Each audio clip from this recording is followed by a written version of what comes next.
Et je remercie aussi beaucoup Nordine Wahi de l'ATMF Nancy, qui malheureusement n'a pas pu être avec nous. Et c'est vrai qu'à travers ces témoignages, je trouve que le découpage, la réalisation a été faite de façon assez dynamique, hein, c'est-à-dire qu'on ne perd jamais le fil, on est quand même happé par l'histoire de toutes ces femmes.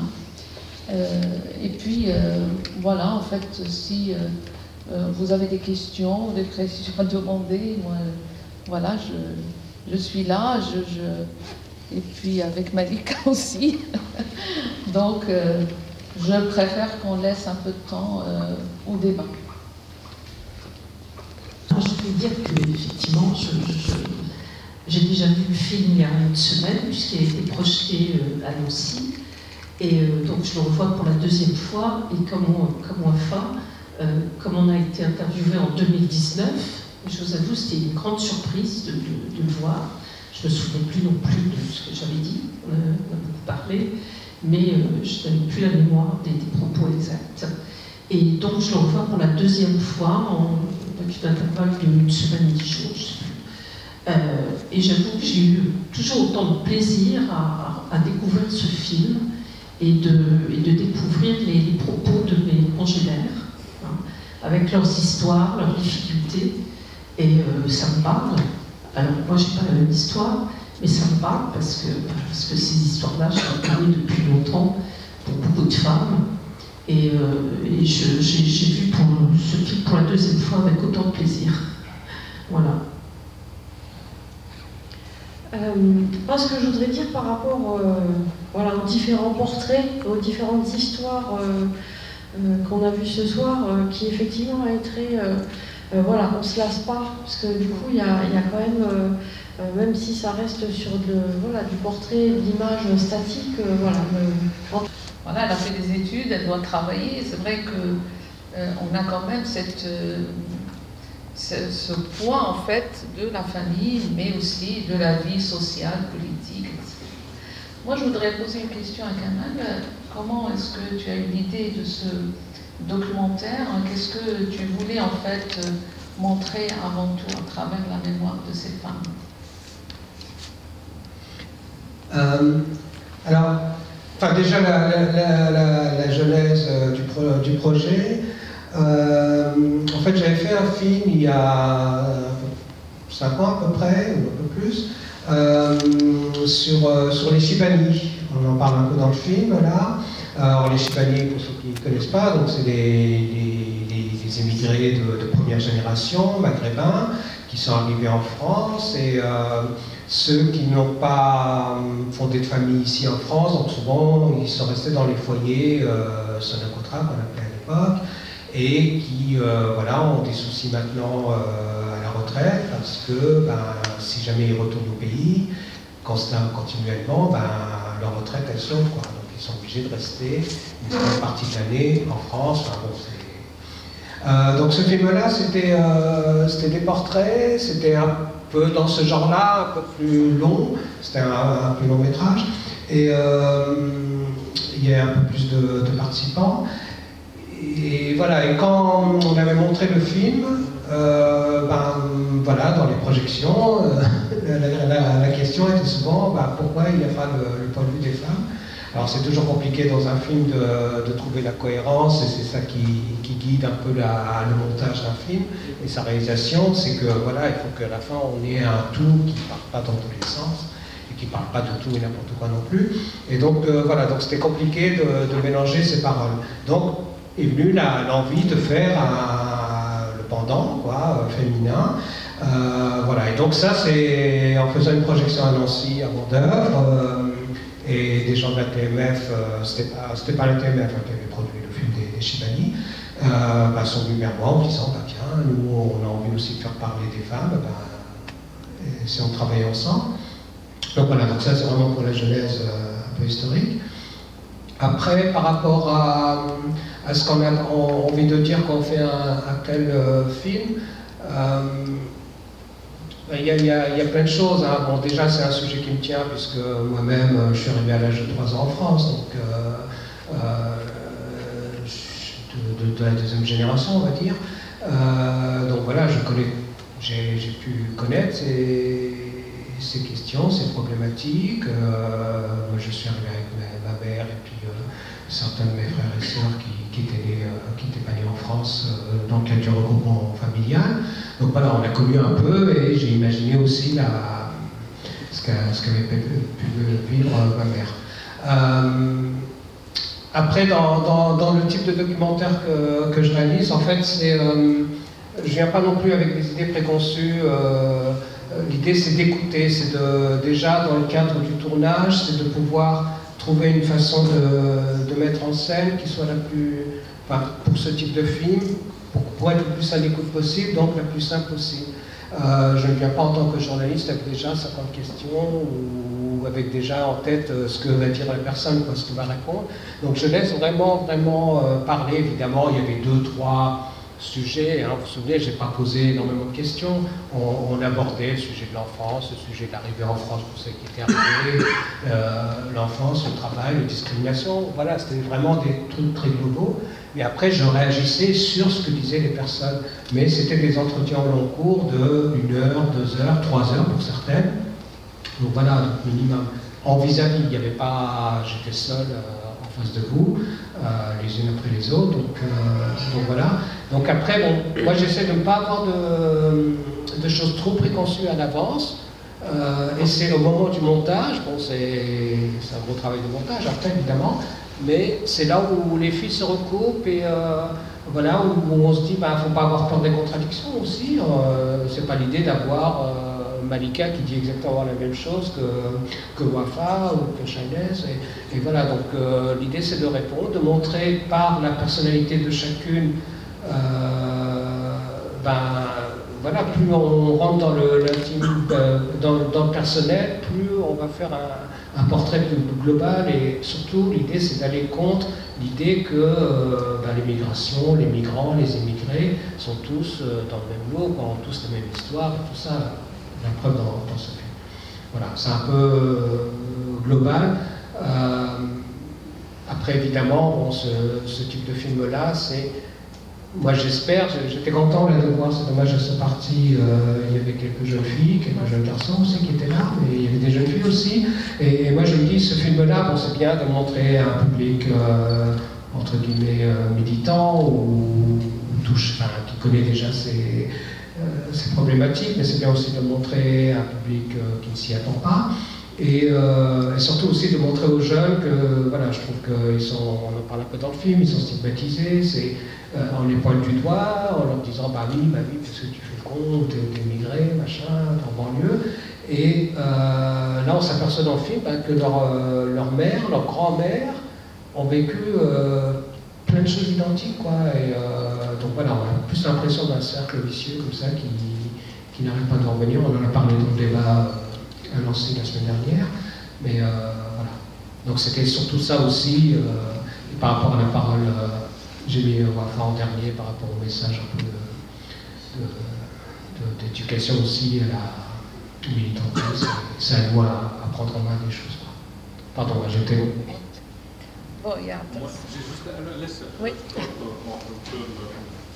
Pour Kamel, il y a quelqu'un qui m'a dit que vous avez un problème projecteur, etc., parce que c'est en noir et blanc. Moi, j'ai été annoncé, j'ai entendu ta réponse. Si tu peux juste expliquer pourquoi ce choix cinématographique de faire en noir et blanc.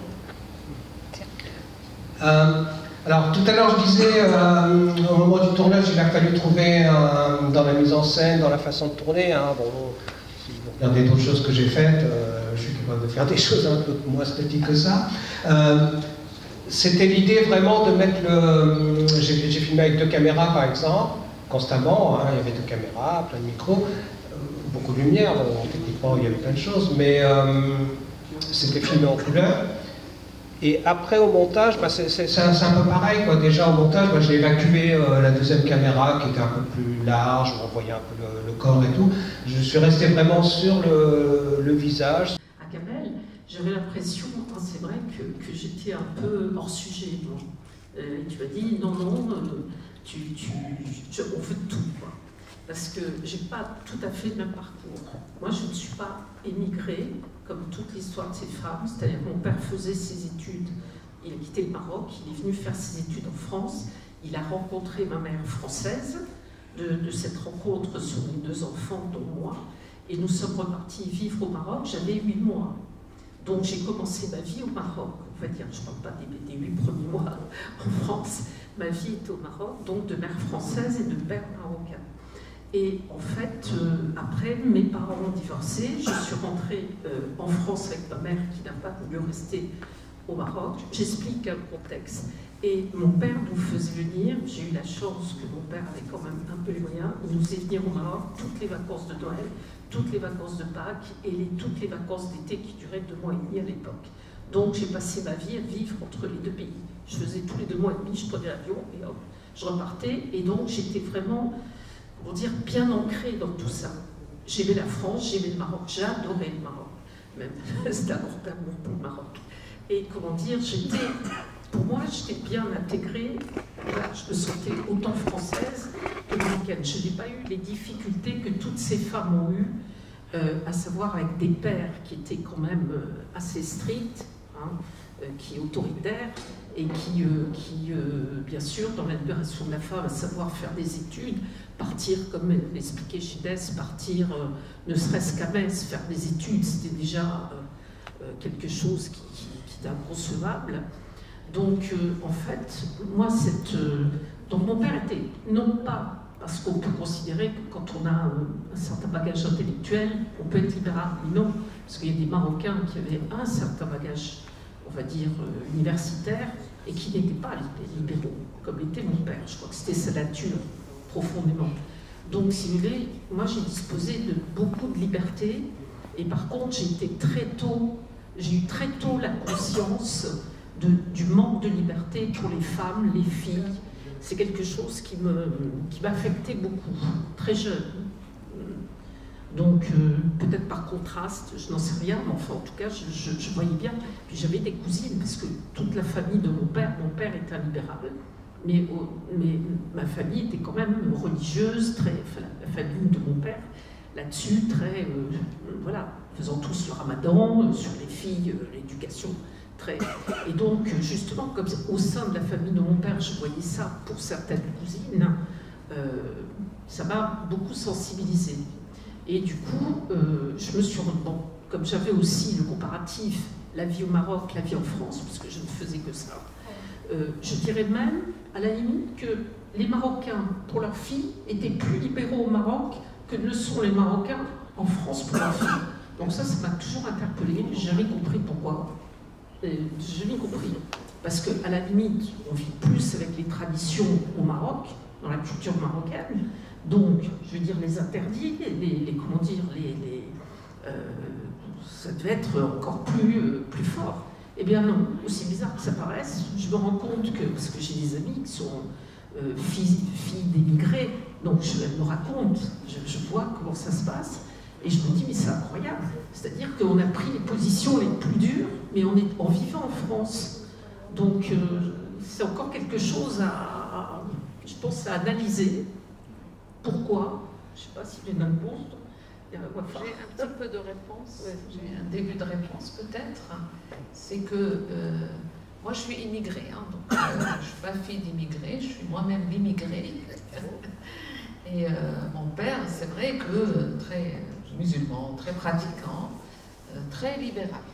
C'est-à-dire, lui, c'est très, voilà, pour lui, c'est avant tout les études. Après, tout le reste, c'est que du détail pour lui. Hein.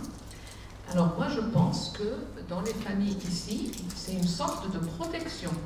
C'est-à-dire qu'on revient, c'est normal, hein. Enfin, c'est normal, c'est la norme, si vous voulez, selon le mode de vie, les conditions de vie.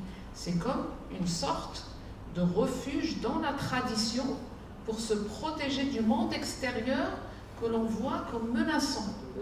C'est que le monde extérieur nous menace, on se réfugie dans ce qu'on a de plus, peut-être, ce qu'on ressent comme le plus important. Ça va être, par exemple, la tradition. Alors, bien sûr, tout le monde va interpréter la tradition comme il veut, mais il y a ce refuge-là dans le cercle traditionnel. Et d'ailleurs, c'est ceux qui s'intéressent à l'immigration, on le constate aussi chez les Siciliens, par exemple, qui sont dans la région, les Italiens, etc. Donc, c'est pas que les Maghrébins. Hein. Voilà, ils sont un petit peu plus fermés. Voilà, ils sont un peu plus fermés que les Marocains ou les Algériens qui sont au Maroc et qui sont en Algérie. Donc, voilà ce qu'on constate. Mais juste pour compléter tes propos, Wafa, il y a aussi le poids de la religion.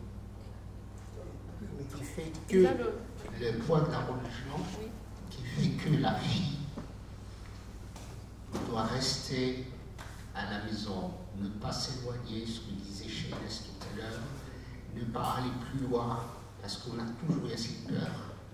Et tant qu'on n'arrive pas à se débarrasser de ce poids, c'est difficile la libération de la femme. Alors qu'on en a besoin, sans la femme, on n'existe pas. Et ça, c'est un vrai fléau dans la société, ici en France. Contrairement au Maroc, il y a le poids de la religion. Mais on vit ensemble. On fait pareil. La fille a le droit d'aller à l'école. La fille a le droit de faire des études supérieures. Contrairement ici, et notamment, attention quand je dis ça, on le voit souvent dans les petites villes, comme à Forbach. C'est-à-dire que l'ancienne génération n'a pas évolué du tout. Ils sont restés entre eux, peut-être pour se protéger, mais en même temps, ils empêchent leurs filles de s'émanciper, de se libérer. Et ça pose un réel problème. Étant donné que je suis comme toi enseignant, on le voit. Même les filles, je ne parle même pas des garçons, quand on voit le choix des études, je fais un CAP, je fais un bac pro ou je fais un bac STMG.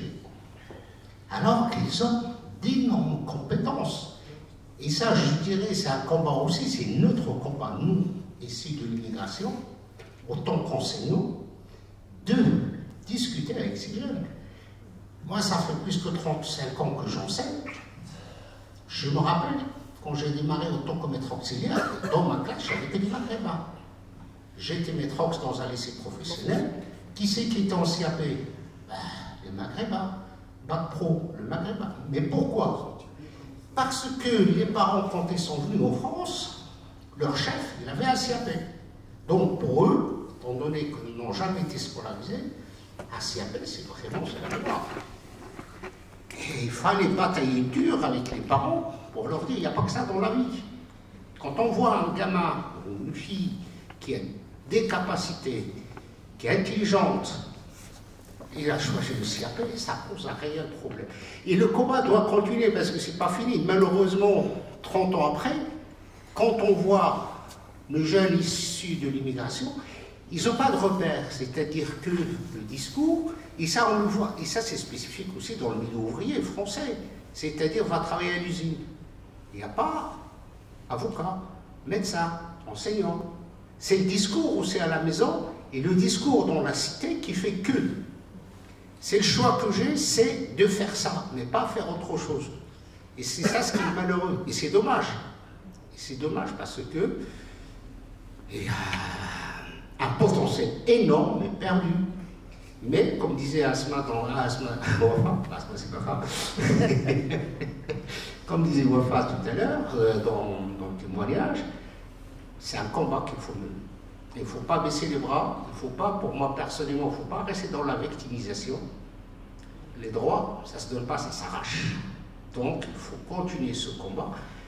Et surtout, il faut mobiliser la jeunesse, parce que nous, on commence à vieillir, on a besoin de relève, peut-être sous d'autres formes, mais, qu'est-ce que tu as dit, maman? Est-ce qu'on commence seulement à vieillir? Au revoir. On est encore jeune. Merci. Juste rebondir, plutôt en tant que réalisateur et monteur aussi. Des vieux réflexes arrivent, mais voilà, moi je mettrais quand même 2-3 bémols à ce que vous dites, parce que, bon, il y a le poids de la religion, c'est sûr, mais c'est aussi le poids des traditions ancestrales, et voilà, enfin, le rôle de la femme on n'a pas attendu la religion de maintenant, le poids de la religion pour... moi j'ai vu ça dans ma famille, qui était assez libérale entre guillemets, pourtant c'était vraiment des analphabètes, ils sont arrivés analphabètes, la génération des migrants, des émigrés des années 50. Et en fait, autant là, ils laissaient les filles, comme nous, les garçons, faire les mêmes études et tout ça. Mais c'est quand ils rentraient au pays pour les vacances et tout ça, où là, c'était contraire, quoi. C'était en Algérie, et on leur disait, oui, mais pourquoi tu laisses ta fille comme ça, et machin, et à trop de liberté. Donc voilà, donc je voulais mettre juste un petit bémol là-dessus. Et aussi un bémol par rapport à l'éducation, moi, je l'ai vécu aussi. Quand j'étais jeune, par exemple, je ne dis pas que c'est juste de la faute des parents que les jeunes se retrouvent en lycée professionnel et des choses comme ça, mais c'est beaucoup aussi du fait, on parlait d'écoles inégalitaires, enfin on parlait tout à l'heure dans le film, c'est beaucoup aussi dû au système de l'école française. Moi j'ai vécu ça à un moment, émigré, quand j'étais à Verdun, il n'y avait pas beaucoup d'émigrés, mon père avait travaillé à Forbach, et quand il a fait le rapprochement familial, avant, il a voulu justement, par je ne sais pas quelle intuition, aller dans une petite ville pour faire rebosser, puis faire venir sa famille. Donc on n'était pas beaucoup d'émigrés, moi j'ai été longtemps au collège le seul algérien arabe, et au lycée le seul arabe. Et donc, je suis vieux. Et ce que je voulais dire, c'était qu'au moment du collège, quand il y avait les orientations, dès la 5e, déjà, on commençait à me pousser vers l'enseignement technique. Et moi, je ne voulais pas. Bon, déjà à l'époque, j'avais plus envie de lire, de voir des choses que ça avec les mains. En 3e, ça a été très fortement le machin, et j'ai dû prendre moi des filles, prendre des options en latin, tout ça, me débrouiller tout ça, parce qu'on n'avait aucune aide, comme dit Chahinès, quand on était jeune, les parents n'étaient pas là pour nous guider sur l'orientation. Et ça, c'était vraiment, ben voilà, c'est les caractéristiques. T'es un enfant de lycée à migration, t'as rien à faire à faire des études d'avocat, de médecin, ou de choses comme ça. Tu vas dans le lycée professionnel. Donc, pendant très longtemps, en tout cas pour ceux de ma génération, ça a été vraiment ça le truc. Et je vous dirais juste, je ne veux pas monopoliser le micro, mais j'ai fait des ateliers, des fois des ateliers vidéo où on travaille avec des jeunes à faire des films. Et j'ai fait un film une fois dans le collège où j'étais moi dans le collège quand j'étais jeune. Et j'étais revenu faire un projet avec des jeunes. Et à un moment, on tournait dans le grenier, comme ça. Et les élèves avaient retrouvé des archives entreposées des années 70, donc de ma génération. Et en fait, j'avais retrouvé le cahier de souche des bulletins. Vous connaissez ça, hein, bulletin trimestriel, donc c'était un grand carnet comme ça. Et les élèves, le groupe d'élèves s'était amusé à essayer de trouver j'aurais dit à peu près quelle année où j'étais, et ils ont trouvé un truc de ma classe avec mon nom. Et on regardait, et à l'époque, sur la souche, là, on voyait les renseignements, c'était tout de suite nom du père, prénom, et puis profession, quoi. C'était... ça existe toujours. Oui, donc je sais, mon frère est prof, mais... voilà, c'était comme ça, donc je me mettais dans la tête du prof qui est en train de remplir, quoi, le machin, donc on ne peut pas dire...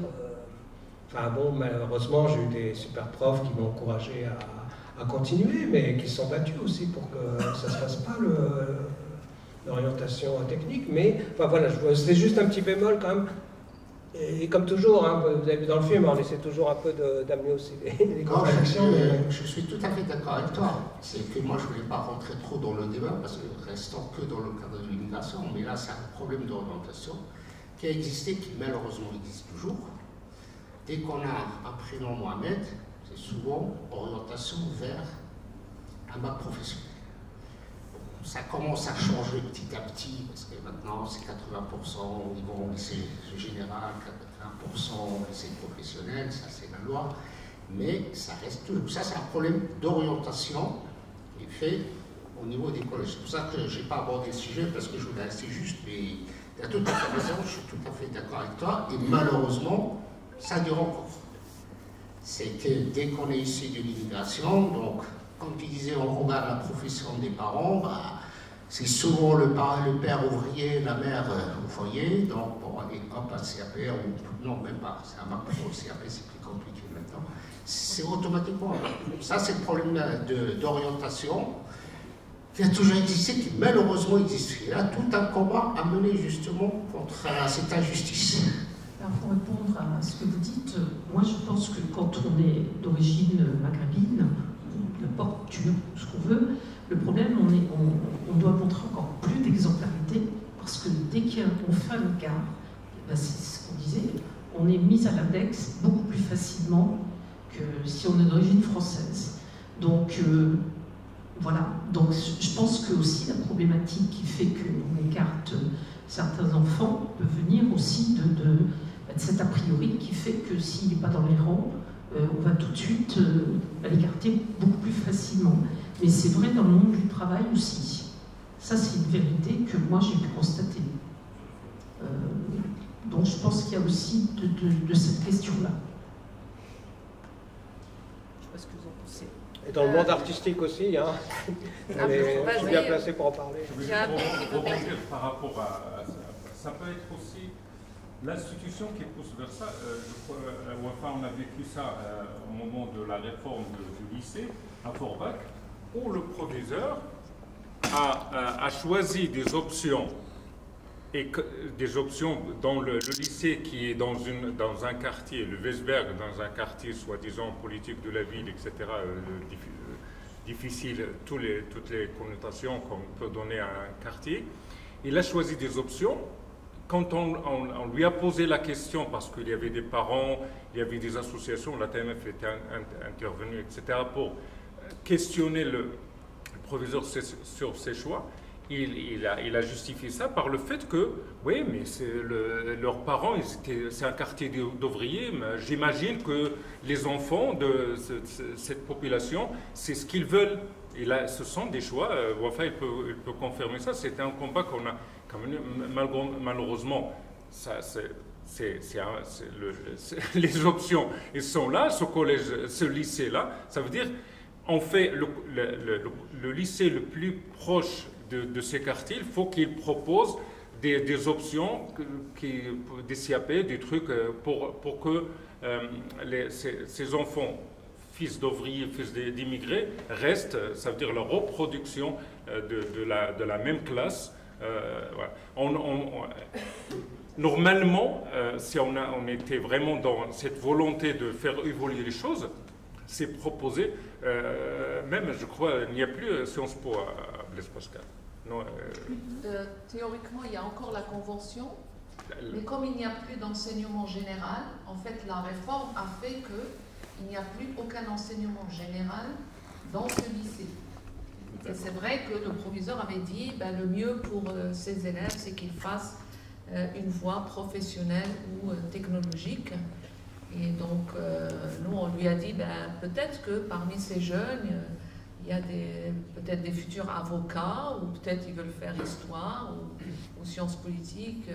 Il a dit non, mais le mieux pour eux, c'est qu'ils choisissent plutôt la voie professionnelle et technologique. Ça permet aussi de remplir certaines classes, sachant que les parents ne vont pas faire très attention à l'orientation. Et donc on dit, c'est bien, allez-y, allez faire cette voie, on va trouver du travail facilement, etc. Et donc on les envoie en fait dans ces classes où il y a un problème d'effectifs. Hein. Et donc les classes populaires, enfin l'immigration, mais en général toutes les classes populaires, les enfants d'ouvriers ou d'employés, dont les parents par exemple ne connaissent pas toutes les voies d'orientation, et maintenant c'est devenu encore plus compliqué avec la réforme.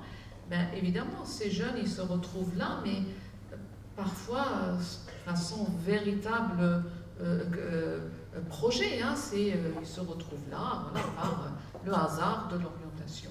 Et donc, c'est vrai qu'il y a beaucoup de compétences qui se perdent. Hein. Et puis même, pour Sciences Po, la convention existe. Sciences Po fait aussi de l'affichage, il faut le dire. Hein. Même si, je suis attachée à cette convention, voilà, c'est bien, mais Ils font de l'affichage. Quand on a commencé au Blaise Pascal, on était 9 lycées conventionnés. Actuellement, il y a plus de 180 lycées conventionnés. Il y a toujours le même nombre d'élèves acceptés. Ça veut dire que, en fait, on affiche qu'on va accepter la diversité, qu'on va chercher les élèves boursiers, on va chercher les milieux ruraux, parce qu'il y a aussi la ruralité, il y a les zones un peu défavorisées, etc. Mais officiellement, Paris, ils ont décidé que c'était toujours à peu près le même nombre d'élèves. Donc il y a de l'affichage, mais en réalité, est-ce qu'on lutte contre les inégalités? Moi, je ne suis pas très convaincue. Hein. Même si, bon, on va y arriver, mais c'est très compliqué, les structures sont quand même contre nous. Juste, je pense que la personnalité du chef d'établissement y est pour beaucoup.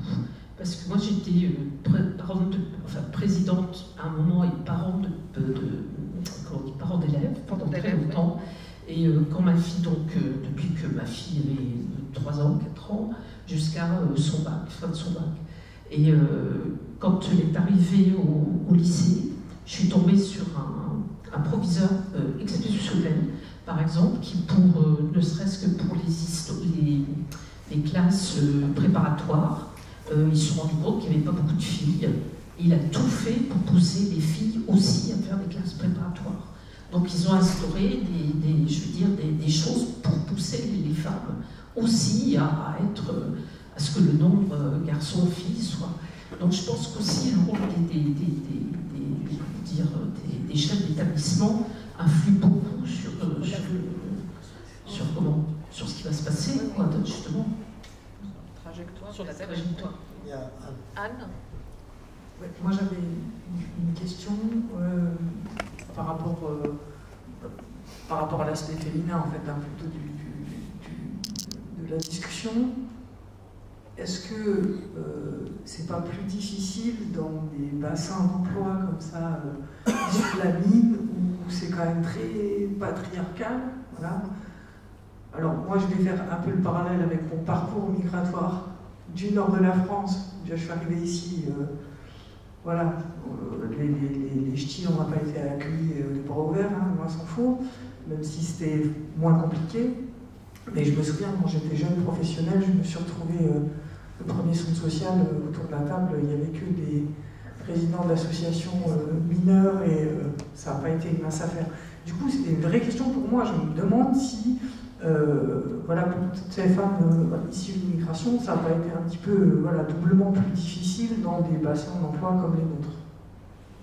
Et je vais répondre. Oui, effectivement, tu as raison. Hein. Moi, quand j'ai commencé, effectivement, je me souviens très bien à l'époque, quand monsieur le maire arrivait, il disait « Bonjour messieurs ». Et donc, je faisais comme ça.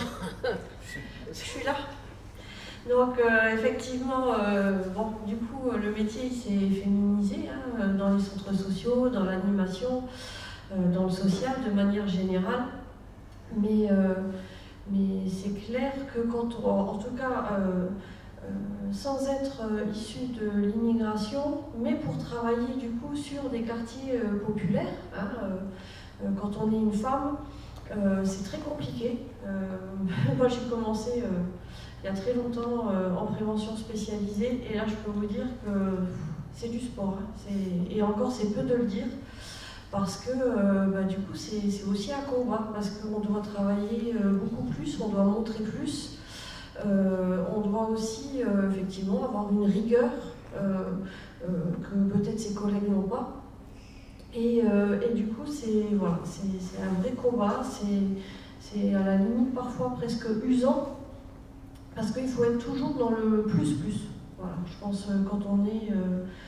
et surtout quand on est jeune et qu'on commence relativement jeune dans ces métiers, qu'on a une petite expérience et pas nécessairement un nom dans le réseau où on est connu.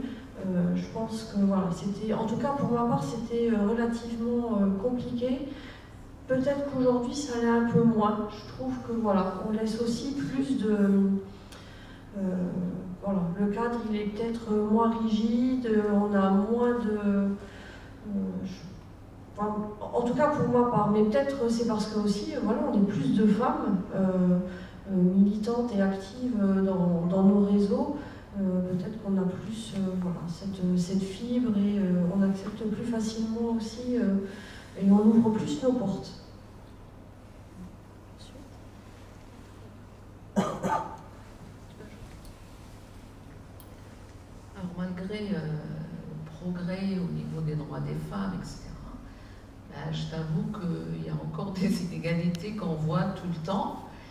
Et par exemple, quand on voit le nombre de personnes qui travaillent dans le secteur non marchand, c'est-à-dire que c'est plus facile quand même de travailler dans le non marchand, c'est-à-dire pas les entreprises, etc., que pour les femmes, je trouve. Hein, c'est-à-dire qu'il y a beaucoup de femmes, de jeunes filles, par exemple, diplômées, qui trouvent surtout des emplois, par exemple, dans l'éducation nationale, dans les associations, et puis un peu moins dans les entreprises. Hein.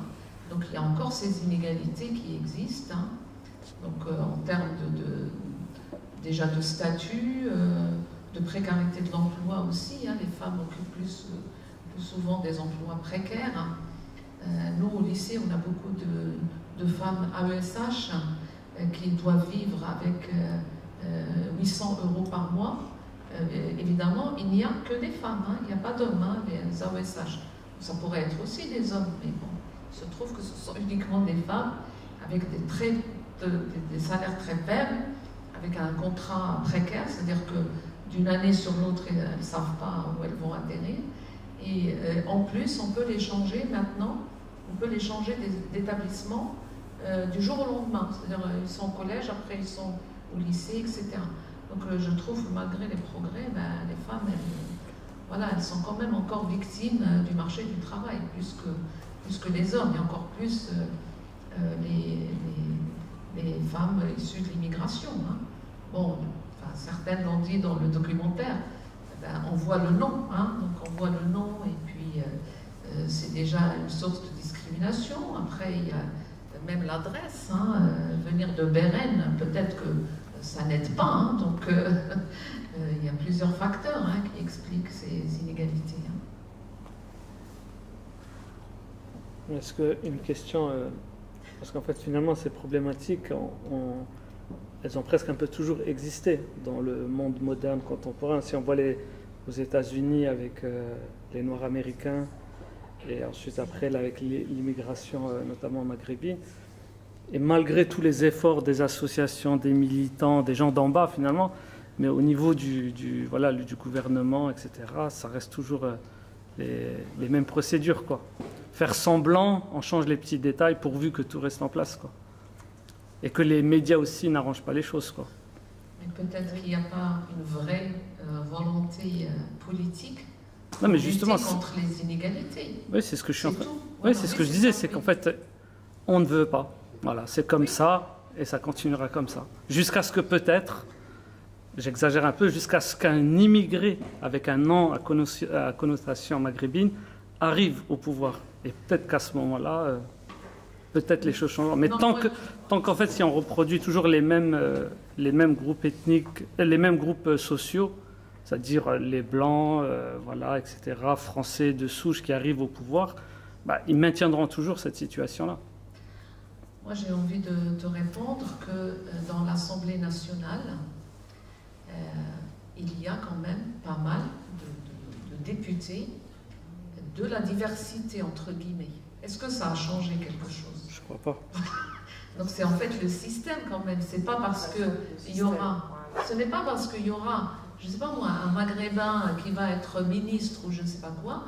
On a eu quand même une maghrébine ministre de l'Éducation nationale. Pardon? Aziz Bigat. Oui,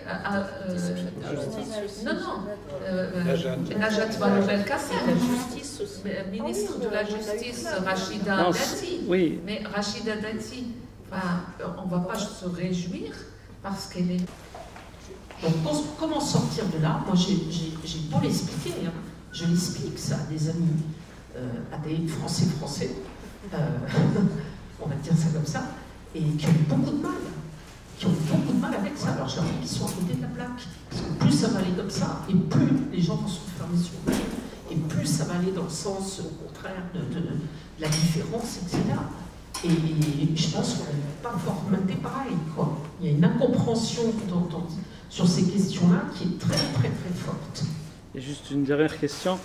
Est-ce que finalement le cinéma, etc., on peut dire que ça fait évoluer les choses, c'est-à-dire quand on voit des films qui abordent ces thématiques sous l'angle de la comédie ou même du surf, c'est comme pour les États-Unis, à force de voir des Noirs finalement dans les films, et en plus de les voir dans des bons rôles d'inspecteurs, des rôles intéressants, est-ce que vous pensez que ça contribue?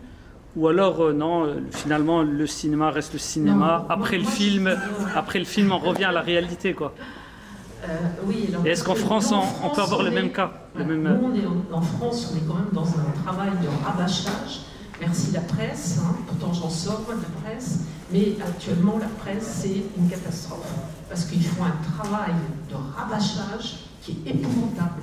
Et on a beau dire, à part les esprits forts qui arrivent à se démarquer, il y a beaucoup de monde qui est très, très, on va dire, imprégné par tout ça. Alors c'est vrai que moi je trouve que la meilleure solution pour arriver à comprendre, c'est la proximité avec ce qui est différent de nous.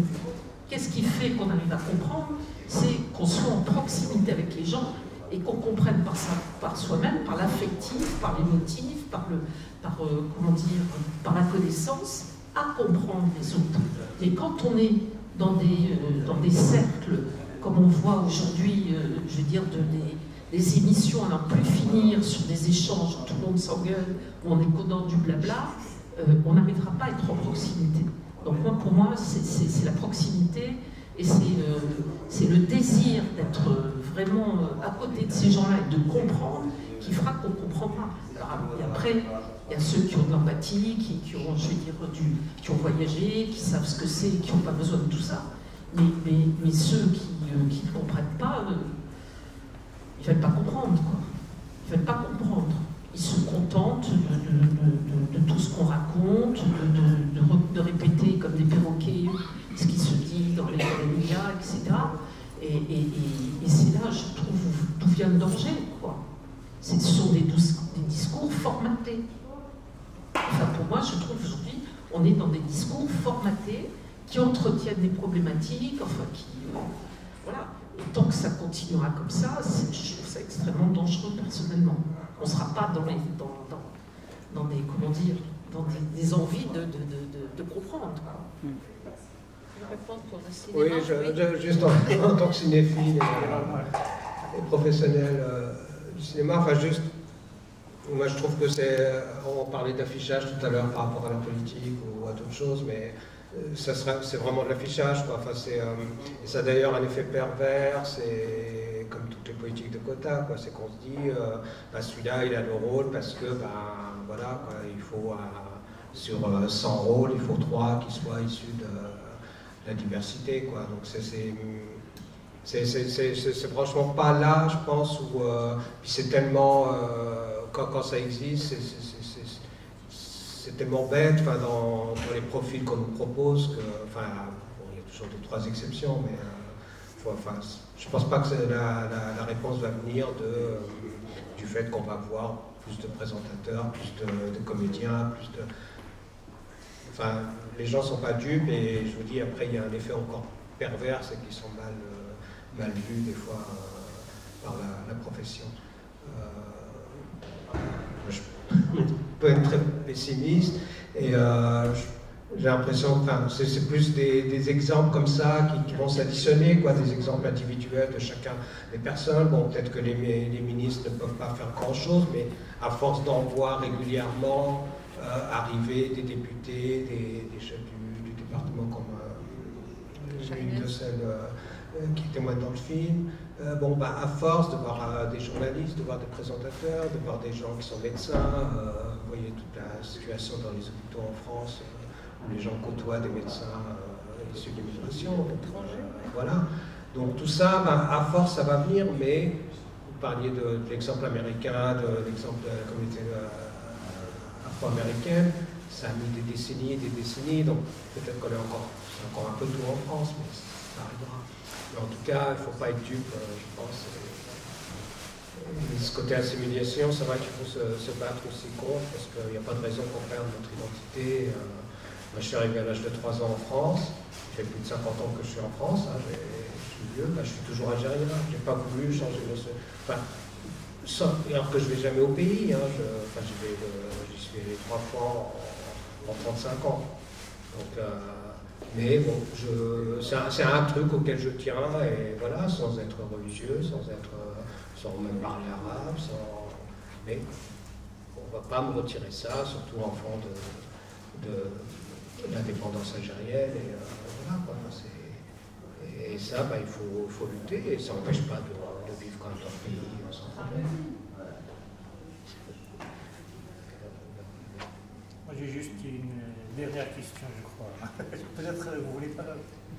Juste par rapport à ce que vous disiez avant, c'est un des objectifs du Festival Migration, c'est de permettre aux gens de venir se découvrir, se rencontrer et s'apprendre en quelque sorte pour éviter de se concentrer sur le chant des sirènes en fait. De dire, voilà.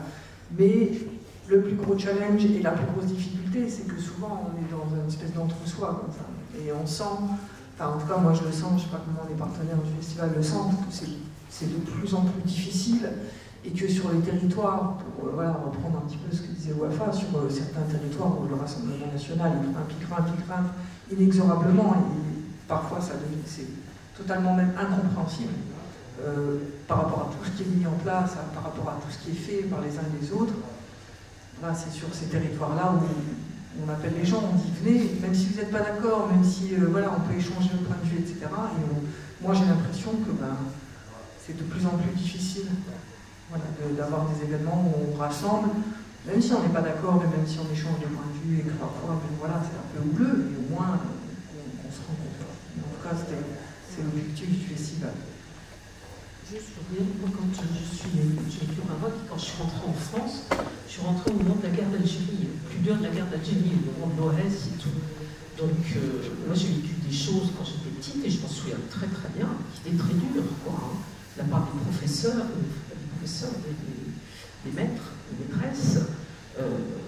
Mais bon, j'étais tellement bien dans ma peau, dans le sens mère française, père marocain, que pour moi, je ne me posais même pas de questions, quoi. Et par contre, j'ai pu voir ce comportement-là, quoi. Et comment dire, et j'ai vécu à Toulon, en rentrant du Maroc, j'ai vécu à Toulon, bon après je suis pas au Maroc, mais j'étais à Toulon, et j'ai vécu toute la période des ratonnades. Je ne sais pas si vous vous souvenez de la période du Dupont-la-Joie, qui était d'ailleurs le comédien qui joue dedans, qui a été tué là-bas, et il y avait des ratonnades, mais sans arrêt, parce que le Sud, c'est quand même très... Front National et tout, à l'époque ça ne s'appelait pas Front National, mais j'ai l'impression, franchement, je me souviens très bien de cette époque, en plus la première ville, il y a eu 2 villes à l'époque qui étaient passées, là j'avais une vingtaine d'années, sur le Front National, c'était Toulon et l'autre c'était, il y avait Orange, il y en avait 3, il y a Orange, il y a Toulon et l'autre c'était... oui, voilà. Et comment dire, j'ai l'impression qu'on revient à ça. Après, ça évolue bien, etc. J'ai l'impression qu'on revient à cette période extrêmement dure, extrêmement rejetante. Voilà, tout ce qu'on a acquis, tout ce sur quoi on a travaillé est en train de... Ouais. Je dis juste un mot. Donc vous parlez du coin ici, donc où on sait qu'il y a beaucoup d'immigration. Moi je viens de Verdun, donc la Meuse. Dans le Nord-Meusien, il y a 2 députés. Le député du Nord-Meusien est une députée Rassemblement National. Et donc des migrants en Meuse, il faut les compter, quoi. Il y a très très peu. Et c'est des gens qui se font élire surtout même pas dans les villes, donc c'est même pas lié au nombre d'émigrés, quoi. Aziz, tu as une question? Moi j'ai juste une petite question pour Canal, pour l'avenir de ce travail qui est magnifique. Est-ce qu'il y a des solutions pour que ce travail ne tombe pas dans les oublis par avec l'expérience d'autres films qu'on a vus, enfin des petits courts-métrages, des petits témoignages comme celui-là, et surtout des petits films qui ont percuté au niveau national, comme celui de ASAPI, Génération Nous Voilà pour les anciens combattants. Et est-ce qu'il y a, je ne sais pas, pour trouver des solutions de travail avec des... Enfin, proposer à des télés comme Arte, ou bien après, si on peut appeler sa tournée, de faire des CD pour les vendre dans les sections, pour que le film ne tombe pas dans les outils. Voilà. Merci. Je veux bien répondre en tant que réalisateur, mais après c'est plus une question aussi pour les producteurs, pour la TMF. En tout cas, moi, mon souhait, c'est qu'il soit montré, il soit vu. Alors là, ce qui est bien, c'est au début, bon, on aime bien que tous les films soient vus, mais après, encore faut-il qu'ils intéressent. Donc là, ça fait la 3e projection, enfin 4e projection, mais 3e projection une semaine.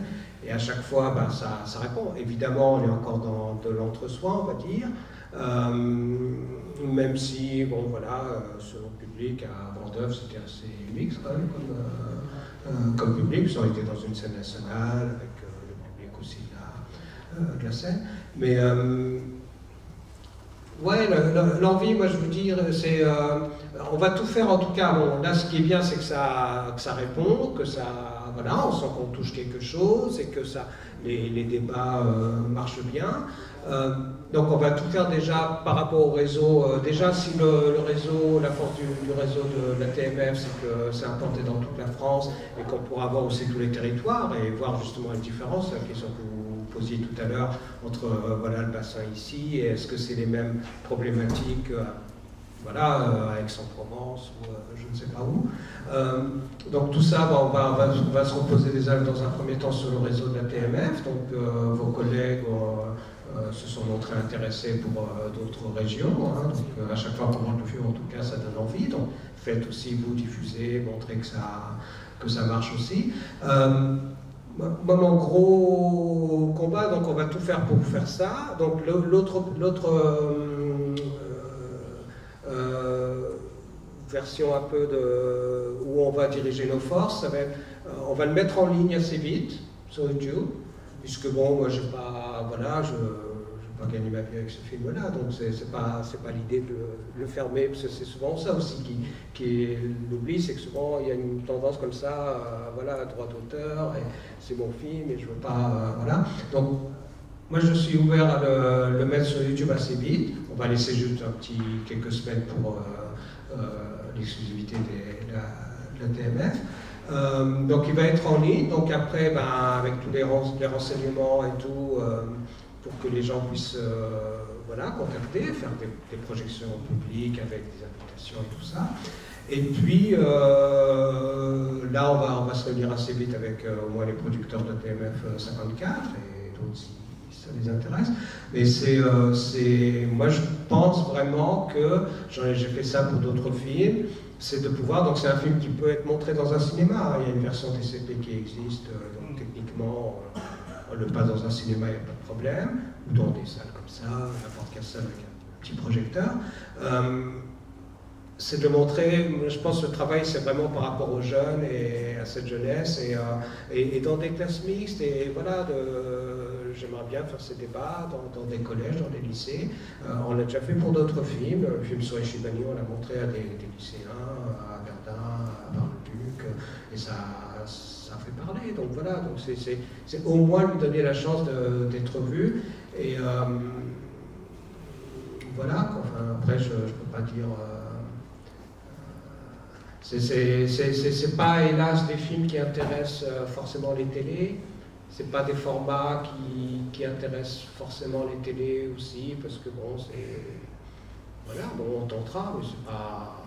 Excuse-moi, moi je trouve que c'est un peu tôt de le mettre en ligne, mais quand j'ai parlé de ça, de dire que ça se finit. Parce qu'apparemment, il y aura toutes les sections de la TMF qui seront intéressées. Oui, non, mais j'ai dit, il faut garder l'exclusivité des projections, et après, on j'ai parlé après pour qu'ils ne tombent pas dans les oublis. Je veux dire, si on met... Parce que c'est agréable de voir ça chez soi, avec un CD, c'est surtout les militants de la TMF de toutes les sections. Donc, parce que là, il n'y a pas beaucoup de monde. Je veux dire, si on propose ça aux familles, ils le regardent. C'est agréable de le voir en famille. Donc, il achète le CD et ça fait partie de... Ah oui, bah ça c'est... Bon, Ça se perd un peu les DVD hein, maintenant, mais... Non mais je veux dire, pour après, c'est juste pour qu'ils le... Oui, bah, plus les années passent, plus les DVD, on ne peut plus les lire. C'est la clé USB. C'est un peu plus compliqué, mais... Bon voilà, vendre, j'en reviens quand même à cette idée de droit, enfin, il n'y a pas de raison de vendre, on peut faire en sorte que le film soit visible pour les gens. De toute façon, c'est pas un film, il ne va pas faire des vues comme ça, et ça ne va pas empêcher une projection publique. Voilà, enfin, le mettre en ligne, après c'est juste vous donnez le lien à telle personne, et elle va le découvrir. Tant mieux s'il y a une personne qui va découvrir le film parce qu'elle a tapé le nom de Malika, puis elle est tombée dessus sur ce film-là, par hasard, mais ça c'est encore autre chose. Mais bon, en tout cas, l'idée, pour l'instant, c'est... Mais bon, les films, il y a le producteur et le réalisateur, donc le producteur c'est vous, donc évidemment tout se fera en concertation, et voilà, moi c'est juste des souhaits, et bien évidemment l'idée c'est de garder un peu une exclusivité pendant quelques semaines, pour que ceux qui veulent le passer, il y a pour parler avec Argenteuil, avec d'autres. Mais comme tu dis, on peut faire les deux, c'est-à-dire on peut mettre sur YouTube, que des gens le voient, ce qui est intéressant, parce que ce qui est intéressant, c'est que l'audience soit là, je crois, déjà, sur cette problématique, et de poursuivre aussi des projections comme c'est fait là maintenant. Alors sur YouTube, est-ce que tu peux empêcher qu'on puisse, comment dire, l'enregistrer? C'est possible ou pas ça? Non, c'est pas possible, non. Une fois que c'est sur YouTube, une fois que c'est sur Internet, une fois que c'est numérique, c'est fini. Mais il me semblait qu'il y avait bloqué. Non, tout ce qui est sur YouTube, on peut l'enregistrer. Non, mais même ça, c'est pas... Dans les faits, si ça permet qu'il y ait 10 personnes de plus qui vont voir... plus large, oui. Voilà, quoi, enfin, on n'attend pas... Ça me dérange pas. Après, toute la France ne le verra pas sur YouTube. Hein. Il restera encore des opportunités de projeter dans des salles. C'est là où la force d'Internet, c'est que c'est... Une fois que les choses y sont, elles y sont à vie, quoi. Donc, non, cette photo de mettre sur Internet, il faut laisser au moins une année, pour moi. Ça, vous laissez annoncer. Un an, voilà, c'est là où... Parce que c'est pas nous. Moi, je dis, réfléchissons autrement. Oui. En tout cas, c'est un débat avec Anne, encore un petit mot. Juste après, l'idée, c'est peut-être voilà, de se servir de nos réseaux, notamment par exemple avec l'éducation nationale, pour pouvoir... si c'est possible, le faire circuler et dire voilà, l'année prochaine, à l'occasion de la journée internationale des droits des femmes, voilà, il y a quelque chose, il y a un support et c'est important d'en discuter effectivement avec la jeunesse et ça peut être une occasion vraiment de faire diffuser. En tout cas, merci beaucoup. Merci. Oui, après on peut considérer qu'un film comme ça qui passe sur YouTube, c'est pas seulement, je veux dire, un message artistique d'un réalisateur, mais c'est aussi un engagement politique. C'est qu'il soit vu, c'est que ça fasse des petits, que ça fasse réfléchir, et c'est une forme d'engagement politique, tout ça. Et c'est une façon de relayer dans d'autres milieux auxquels on n'a pas pensé. Parce que l'intérêt de YouTube ou d'Internet, c'est que c'est relayé, c'est que quelqu'un à un moment va voir un bout du film ou le film en entier, va dire tiens, je vais le mettre sur mon Facebook ou sur mon réseau ou sur mon machin, qui n'a rien à voir sur, je sais pas, voilà, l'association bretonne de défense des huîtres, ou je sais pas quoi. Et voilà. En tout cas, merci. Merci à Kamal, merci aux...